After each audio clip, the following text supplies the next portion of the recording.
Hello guys, welcome back to my channel. Today I made a smoked pork sauce. So if you're interested in finding out how I did that, please keep watching. So first of all, as you guys know, I always try to freeze blended tomatoes and peppers. So that's basically what I'm using here. My blended peppers and tomatoes frozen. I microwave them a bit, and then I'm just going to let them steam out nicely and slowly with a bit of chopped onions. So as that is going on, I'm going to check on the smoked pork that I bought some days ago, left it in the freezer. So all I'm going to do is just wash them, make sure that I remove all the particles, as I said when I was using the dried fish. In the dried fish recipe, once you use smoked meat, you remember that once as you're smoking, the oils from the meat, and pork has a lot of fat, the oils from the meat mixes with dust, smoke, and so many other things. So what I did was rinse it thoroughly, and then I microwaved it a bit so that it will be easier for me to just cut.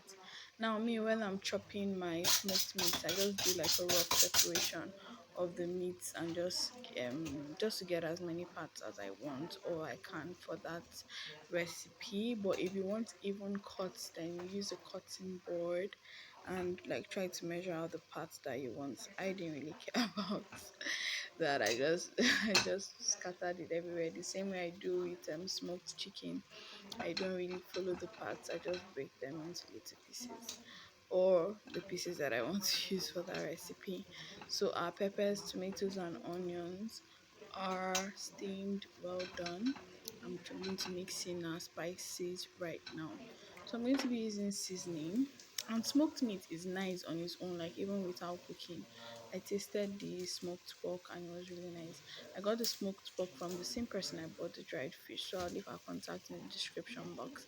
And I also didn't want this to have too much oil, so I wanted the peppers and tomatoes to steam properly before I added a little bit of oil.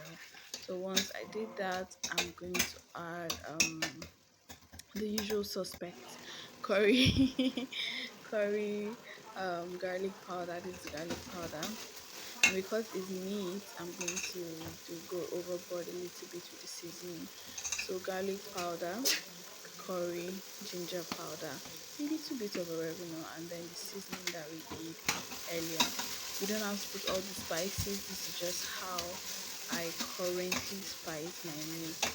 It changes depending on what spice is attracting me at the time. And then I'm going to put in our pork now.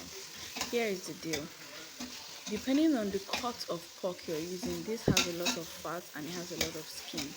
If you're using only the part that is just meat, you don't want it to overcook, the meat is already very soft because the smoking makes it tender. All you have to do is just let the sauce touch it up a little and you're good to go. But this cut has a lot of skin and a lot of fat, so I want it to boil a little, so I added a bit of chicken broth into it, just so that it can cook down a little bit and the skin can get softer. Watch your sauce, make sure it doesn't burn.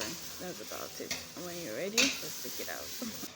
Thank you so much for watching. This is our final product.